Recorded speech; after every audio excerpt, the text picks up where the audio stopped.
going on, everybody? It's Tuesday, and we're here to talk about brand new video games again. I'm a little perturbed at the moment. I just got in line for Taco Bell in the drive-thru, and it took me 35 motherfucking minutes to get one taco and one burrito. That seems about the right amount of time for that to happen, especially when there's only 3 cars in front of you. Holy shit. I'm fucking so pissed right now. But, hey. What are you going to do? Top game of the week. Oh, well, what did I get? Sat there all this time. I should eat one of these things. I got a Doritos taco, and I just spilled shit all over me. That's going to be great in my car. Oh, my God. It's not been a good day. I'm going to tell you that right now. It's not been a good day for me. And they didn't even put it in the sleeve. What the fuck? It's just the taco. There's no sleeve. What the hell?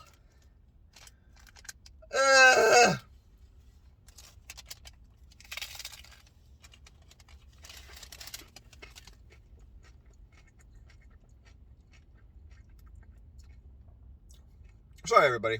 This was to be about new video games. I'm just here complaining about Taco Bell. Hey, Taco Bell, if you're watching this, you guys fucking suck.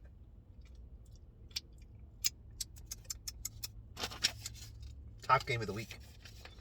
Saints Row, the reboot, is coming out on PC through the Epic Games Store, PS4, PS5, Stadia, Xbox One, and Series S and X.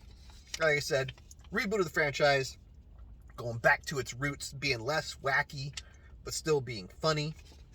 Early reviews have come out, and it sounds like the game fucking sucks.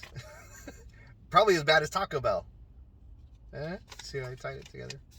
So yeah, probably don't get it. Like, I shouldn't have gotten this Taco Bell.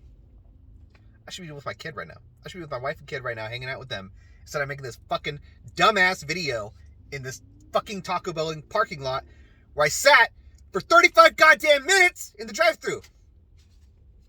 I'm fine. Next, we have Soul Hackers 2 on PC, PS4, PS5, Xbox One, and Series S and X. A RPG in the Shin Megami Tensei universe. And I'm going to buy this taco.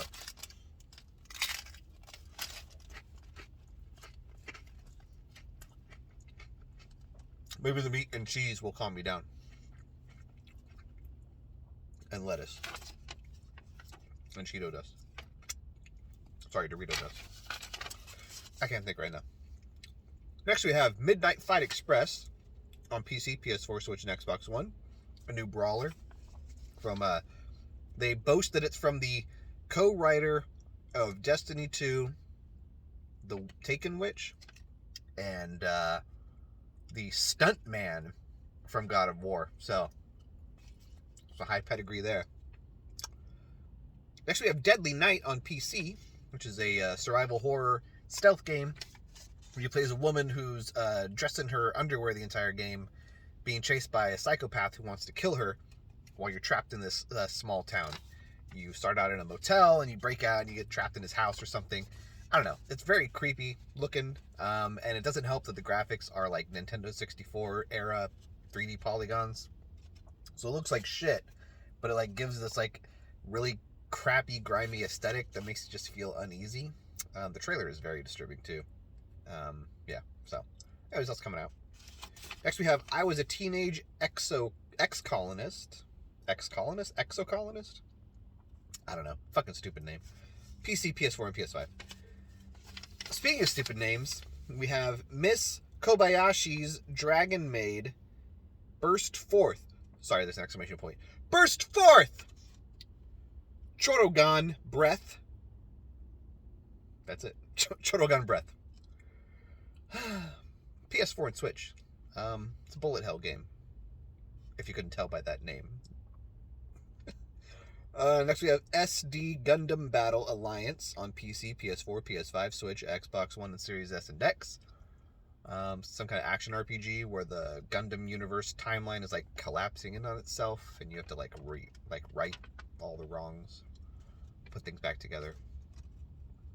Might be fun. Last new game, Pac-Man World Repack. It's coming out on PC, PS4, PS5, Switch, Xbox One, and Series S and X. This is a remake, or not a remake, it's like a remaster of Pac-Man World, the old PlayStation 1 title. Came out in 1999.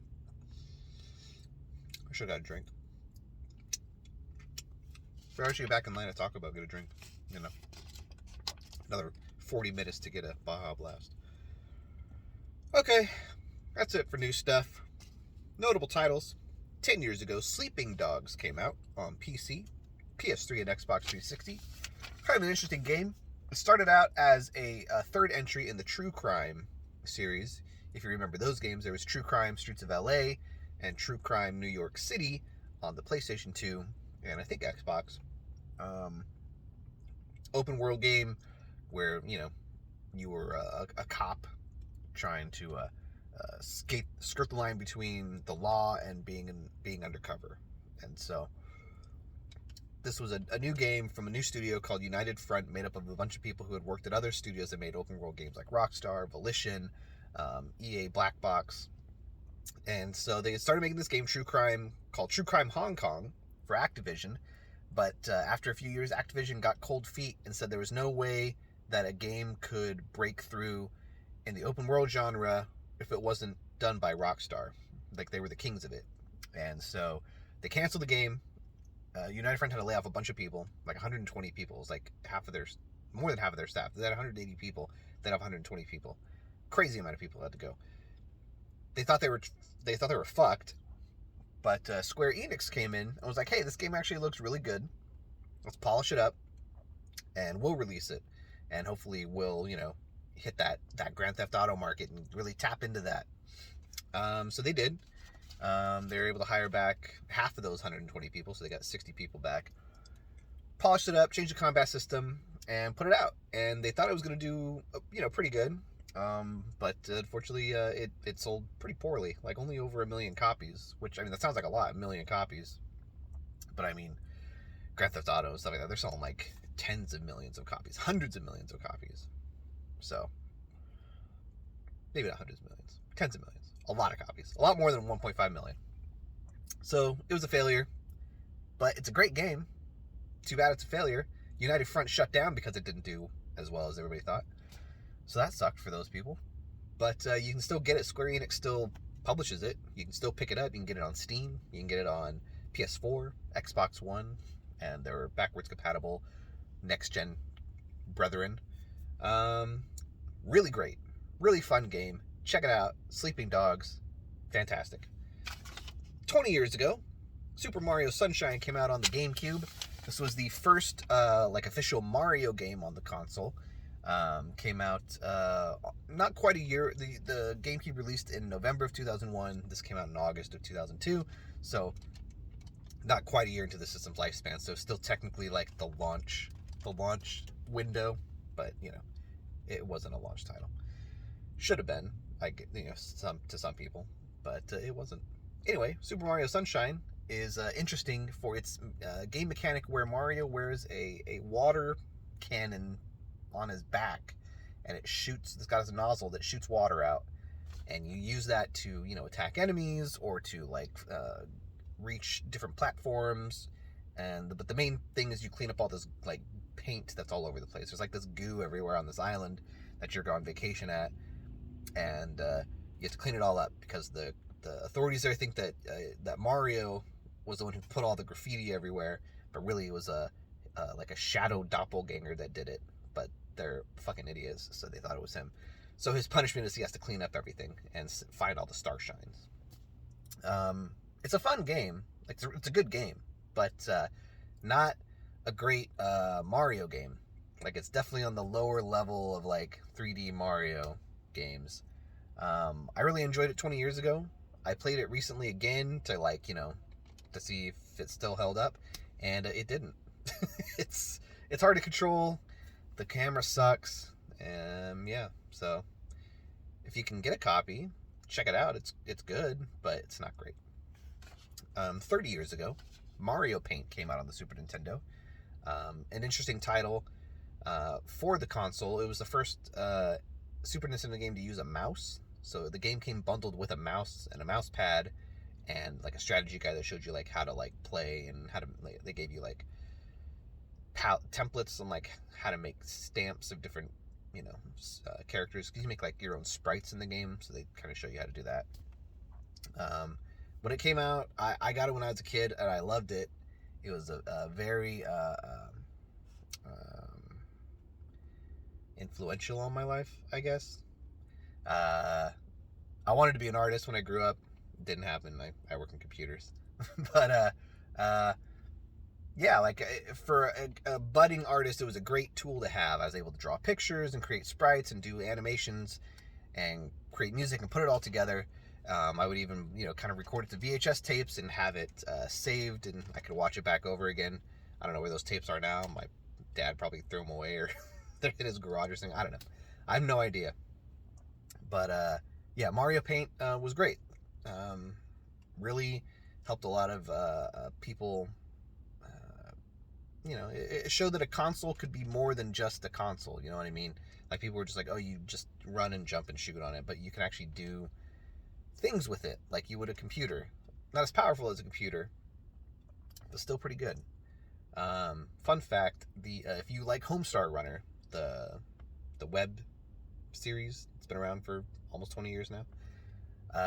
It started out as a project that the brothers who created the show, who created Homestar Runner, they did a project with Mario Paint where they tried to make a children's book using this character Homestar Runner. Anyway, and that led to their whole empire. So there's that. And then finally, 40 years ago, video game Tron came out in arcades. Tron, based on the film Tron. But that movie was a box office bomb, but the video game was a huge success. And it made like $45 million gross in over the course of a year, which is insane. Not really like it doesn't like follow the plot of the movie like step by step, but it's like a collection of mini games. So there's 4 mini games on there. There's like a light cycle game. There's a game where you drive a tank. There's another game where you are trying to get to this input-output station and dodge some bugs. And what's the last one? I don't remember. I don't remember. Oh well. Anyway, it's kind of cool. If you want to play it, you have to have an Xbox Live account and the Xbox 360 because you got to download it. It's not backwards compatible, so you got to have a 360. Otherwise, Arcade 1UP recently put out a replica cabinet, and it probably costs $450. So just go get one of those. I'm sure you just got $450 laying around. I'm going to sadly finish this Taco Bell taco. If you want to watch, this video is already 13 and a half minutes long. You can sit around for another minute.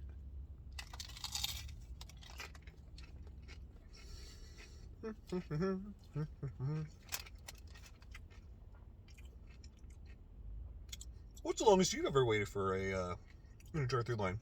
Make sure you write it in the comments below. Okay.